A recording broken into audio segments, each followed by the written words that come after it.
punya teman yang benar-benar real support, real kasih cintanya. Yeah. Jadi dan gue nggak tahu metode yang tadi lo bilang, is that the right method buat orang sampai bisa, karena gini, kita sempat ada obrolan sedikit tentang bullying. Orang-orang yang kena bullying rata-rata mereka menjadi lebih hunger of prestasi misalnya gitu atau apa ya. Gue nggak ngerti apakah is that the right method? Apakah nggak bisa dengan cinta kasih? Itu yang gue belum bisa. Iya, somehow kayak nggak semuanya, tapi kayak all the great singer, the great artist, ya kan, seniman-seniman dunia yang luar biasa pasti ada cerita kayak apa? Kesedihan gitu, kesakitan ada lah. Pain, ada pain, experience. Terus it shows throughout their karya mereka lah. Gitu kan. Iya. Dan jujur aja kalau lu tanya gue, gue sangat menentang bullying. Gue sangat menentang apa yang tadi lo bilang. Lo cerita tentang itu aja di kitchen, hati gue kayaknya remuk. Tau gak lo? Hati gue tuh aduh kaca kayaknya kalah ini ya. Kalau udah masalah bullying, kenapa? Because I felt that a lot and I know it. I know how it feels and I know how broke it is. I mean how broke our heart can be dengan itu. I know it. Gue dengar orang dibully aja kayaknya hati gue tuh udah bisa membuat air mata gue tak terbendung gitu ya. Tapi gini loh, gue juga gak bisa bilang apa ya, gue bisa menghargai ini gitu loh. Gue bisa menghargai cinta, gue bisa menghargai pekerjaan gue bisa menghargai air yang bisa gue minum sekarang itu karena gue pernah melalui di mana gue hidup tanpa air. I think ngerti gue, tapi I think it's wrong gitu loh. Kalau di kitchen sendiri itu di dunia gue gitu, itu dari zaman dulu begitu. Gitu loh, emang culture kitchen tuh begitu. Kolonialism. Ya, kalau ya lu lihat yang paling gampang acara-acara kayak Hell's Kitchen gitu-gitu dah. Ya kan emang begitu kan, dihajar begitu tiap hari. Itu masih mending syuting, nggak bakalan ada kekerasan kayak gimana lah. Kalau yang aslinya lebih parah, banyak yang lebih parah juga gitu loh. And kalau lu bilang emang itu jadi anaknya jadi lebih semangat kerja, jadi don't screw up lagi, terus dia jadi a great chef somehow gitu, atau great anything gitu, it's a good thing lah. Tapi kan ada juga yang enggak. Kalau di kitchen itu kejadiannya anaknya diomel-omelin, dimaki, khususnya di Indo, cabut. Nggak jadi di dapur gitu, nggak, dia pindah karir lah, kan sayang gitu kan. Jadi sekarang di mana banyak, bukan di Indo doang tapi seluruh dunia, chef kurang nih yang mau jadi chef dikit, ya iyalah baru masuk nggak bisa apa-apa, bikin salah dihajar melulu gitu. Ya kayak begitu akhirnya jadi, ya akhirnya nggak semuanya bakalan jadi kayak lu contohnya kan, lu kan the one of the good example. Ya kan. Tapi nggak semuanya, mungkin ada yang itu malahan jadi hancur hidupnya. Ya kan? I was broke for many years, bro. And one of the key I think itu, first of all, gue nggak pernah experience dibully atau apa, not like you obviously. Tapi kayak the key thing menurut gue ya yang tadi lu bilang, the support system behind it. Entah itu family atau friends. Ya loved ones lah pokoknya kan, yang bisa kayak keep you grounded aja gitu, mau negatif mau positif, hang out with real friends gitu kalau menurut gue. Tapi itu juga bagian dari keberuntungan dan Tuhan menurut gue. Jadi gue juga ya, kalau orang tanya, Nat kok lu bisa sih kayak gini gitu ya, perubahan lu besar, gue akan ikut mendoakan lu supaya lu juga mendapatkan keberuntungan itu yang gue bisa bilang sih. Amin gitu, amin gitu aja. Dan turning pointnya apa? Lu ada satu turning point nggak yang dimana kayak gue nggak bisa begini lagi segala macam? Harapan sih, harapan dan doa. Kalau gue nggak tahu apa yang bisa membuat gue seberuntung ini ya dari masa lalu gue yang seperti itu.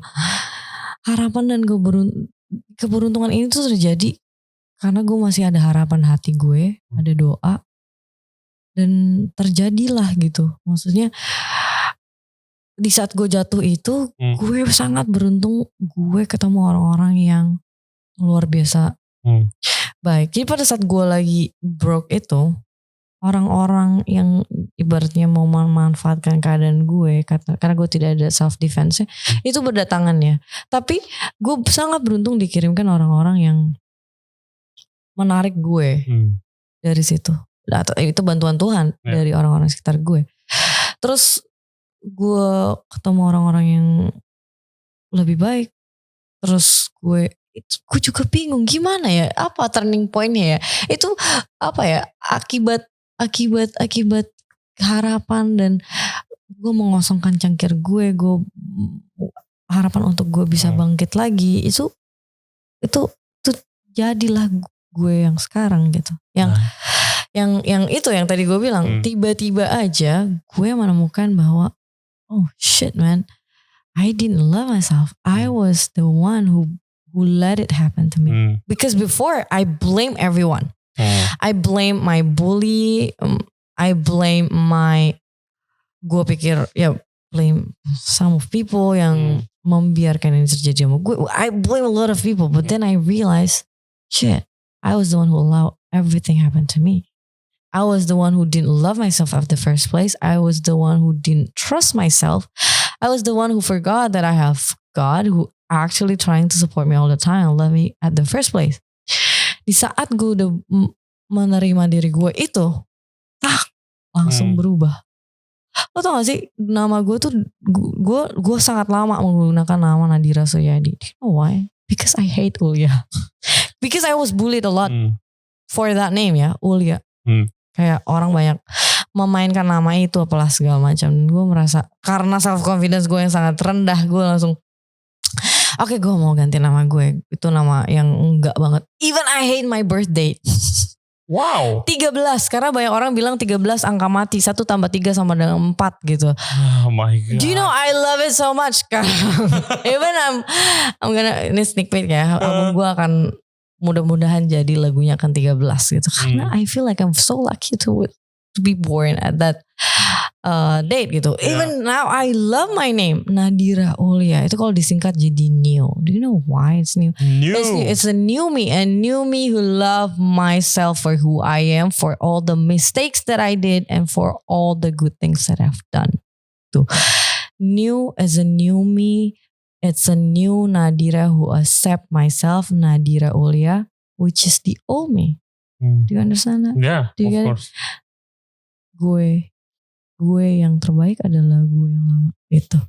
Yeah, you are very critical of yourself. Jadi nggak semua orang punya capability untuk think back, terus habis itu analyze kayak what happened and kayak coba menyelesaikan urusan embel-embel itulah, gitu kan. And I think that's a really good attitude to have sih, gitu kan. Jadi selesain masalahnya, bukan dilupain, tapi try to solve. Ya kan. Semua dimulai dari pertanyaan aja. Oh my God. And the one that you think hope is very important juga, especially right now di situasi begini di seluruh dunia. So don't give up guys, buat yang listen. Gila ini take apa ya, jadi sedih begini nih. Gitu jangan dong. Semua kesusahan yang dia sudah lalui, guys, dia jadi seperti ini sekarang. Everything happen. Everything happen will make, mau itu jelek, mau itu bagus, shapes who you are today lah. And lu mau keluarin new album. New album. Lu nyanyi itu udah berapa lama sih actually? Oh my God. Gue lihat di YouTube udah ada beberapa. Lu sempet tour juga kalau gak salah. Ya kan? Jadi gue itu sangat cinta seni dari kecil. Emang kayaknya itu Tuhan udah kasih itu dari gue ke gue. Dan itu gue harus trial and error. Maksudnya gue harus coba diri gue berkali-kali sampai gue yakin bahwa memang damn, God give me this passion. Di art tuh emang Tuhan udah kasih hidup gue itu. Tanpa itu gue mati. Gue mau nanya, apa? How the hell do you find the time? Practicing, nyanyi with this, all your other things to do. Kuncinya cuma satu. Just quotes gue dari kecil ya. Ini mudah-mudahan bisa menjelaskan. Living life without learning is actually a waste of time. Living life without learning is absolutely a waste of time. I love that quote. Jadi every single time I breathe, every single time I do anything, di saat gue menggunakan waktu gue gunakan dengan apapun yang penting gue bisa absorb. Gue selalu kosongkan cangkir gue selalu berusaha untuk every single time that I have itu gue optimalkan.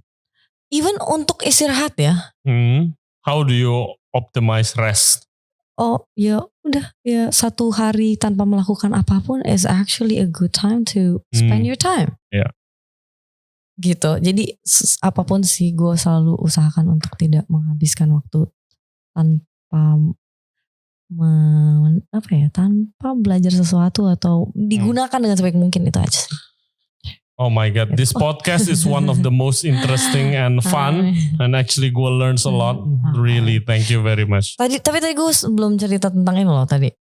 Tentang gue berapa lama tadi lu sempet tanya itu. Yes. Berapa lama gue di entertainment, right? Yeah.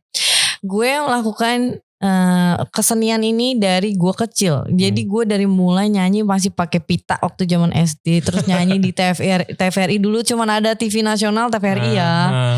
Itu gue udah lakukan dari kecil. Terus karena dibully gue kayak gue gak mau lagi entertainment gitu. Gue gak mau lagi. Gue dulu les 6 biji dan gue sangat suka, gue gak mau drama gitu kan. Terus gue tinggalkan sampai pas SMA emang udah jiwanya dan udah terpanggil ya. Gue balik lagi band, terus jadi announcer, terus tiba-tiba ikut beauty pageant untuk dapat pengalamannya. Tiba-tiba menang kayak gitu. Dari beauty pageant gue jadi model, dari beauty pageant terus gue jadi apa, terus gue di casting untuk masuk TV, terus gue nggak sengaja waktu itu casting untuk musikal Lutung Kasarung. Disitulah pertama kali gue diajarin acting sama almarhum Edi di Petet dan Mas Yayu Undro. Itu gue dari nol, gue dari nggak tahu kalau gue bisa acting. Itu udah kayak Tuhan kasih aja gitu. Talent. Ya udah. Terus gue sampai di titik dimana akhirnya membangun label sendiri, manajemen sendiri gitu. Tahun 2016 gue sempet tour. Tapi waktu itu gue belum menemukan diri sendiri. Nanti akan ada ceritanya di album ini. Jadi tolong tungguin aja, itu album New akan menjadi kisah hidup gue sampai gue bisa ada di fase ini. Please tell our listeners and viewers untuk where they can find you di Instagram atau di YouTube. Di Instagram nama gue udah nadhira.ulya, NADHIRA.ulya. Kalau di YouTube juga Nadhira Ulya Official. Terus gue punya aduh gue jarang ngepost ya, ntar gue upload deh secepatnya sebelum gue mengupload merilis album gue. Gue ada juga YouTube sama adik gue namanya Madina Nadhira. Terus ada juga YouTube buat olahraga, gue share tips apa aja lah yang penting gue bisa sharing sama orang-orang gitu. Wow, kapan nih out albumnya? Kapan guys? Kapan guys? Ya kita selesaikan dulu ya. As soon as possible. It's all about, album gue akan bercerita tentang hidup dan kehidupan lo kebanyakan. Dan kehidupan. You write all the songs yourself? Yes. Amazing. Iya. Well, Nat, thank you banget again udah datang ke sini. Gua learn a lot dari your stories. Oh, thank you so much. I learn a lot from you too anyway. Thank you very much. Very much. And hopefully cerita lu bisa menginspirasi. Udah pasti sih, udah menginspirasi banyak orang. Kalau lagi ada yang dibully misalnya, just don't give up, jangan perhatiin dia ngomong apa. Right. And believe in yourself. Believe in yourself. And hang out with the right people. Yes. Dulu gue salah ini. Ini ada ajaran. Punya teman 1000 itu kurang. Satu musuh itu kebanyakan. Well, ada benernya sih. Ada benernya tapi ya. Cuman in the end you have to pick. Tetaplah mencintai semua orang. Tapi pilihlah orang-orang yang terbaik di sekitar kamu. Exactly. Tapi tetap cintain semua orang. Even the one that is very difficult. Itu tetap cintain. Tapi pilihlah orang yang. Buat gue tuh kayak be nice to everybody. Tapi gue sendiri gue selalu pilih temen gue yang terdekat ya. Karena gue udah diajarin dari dulu ya pergaulan yang buruk merusak kebiasaan yang baik. Ada tulisan begitu kan. Dan itu bener banget. You hang out with loser, you become one. Tapi kalau pendirian kita kuat enggak juga. Cuman ya Ya pasti. Lo hangout sama orang yang ngomongin orang mulu kerjaannya. You become one of them. Ini tadi pas lo ngomong gue langsung gue menemukan sesuatu pelajaran. Tahu nggak sih? Yang tadi ketika kita apakah itu betul gitu kan? Apakah itu betul? Well, bisa jadi kalau kita memang orangnya baik, pada dasarnya baik gitu, pada dasarnya teguh, tidak akan. Tapi at least itu akan mengganggu vibes energi yang ada di sekitar lo. Lama-kelamaan akan mengikis energi baik gitu loh. Dan itu akan terasa. Dan itu akan ada di album gue salah satunya. Dengerin orang yang ngomongin orang tuh buat gue sangat melelahkan. Maksudnya karena gue gak suka dengerin orang ngomongin orang. It's very, oh my God gitu. Dan gue orang sangat jujur. Bisa aja gue ngomong jujur. Tapi oke, kita selesai. Gue bingung. Gue harus ngomong apa ya? Makanya gue bikin lagu ini. Yes, exactly. That's a good way for our next segment. Guys, jadi kita akan ada sedikit sneak peek dari album baru Nadira. This is the first time anybody sings in the podcast. Well, sebenarnya lagu yang mau gue bawa ini lagu yang udah keluar singlenya, tapi aransemennya berbeda. Ini gue bersama teman-teman gue mau bawakan versi akustiknya. Karena lagu yang di new album itu tadi gue tanya kayaknya belum bisa dirilis gitu, terlalu bocor, nggak boleh sembarangan. Kalau gue kan orangnya ya udah nggak apa-apa, gue share aja. Gue ya ampun gitu, gue nggak ini ya, gue nggak masalah. Tapi menurut teman-teman gue ini gak, Nadira yang udah rilis dulu aja, kita bawakan kembali gitu. Oke. Gue mau bilang thank you sekali lagi for coming, and I hope you much success for your everything you do in your career, and I'm sure your story will be able to inspire lah. Amin. And thank you guys for listening to our podcast today. Jangan lupa like the video if you like it. It will really help a lot. Juga subscribe di YouTube channelnya Ray Jensen Radio. Nadira Ulya official ya, yang official. Follow Instagram media for further updates. Kalau if you want to connect with me, gue juga ada di Instagram @RayJensenRadio. Follow kita di Spotify, Apple Podcast, Google Podcast, dan Anchor app. Oke, thank you guys.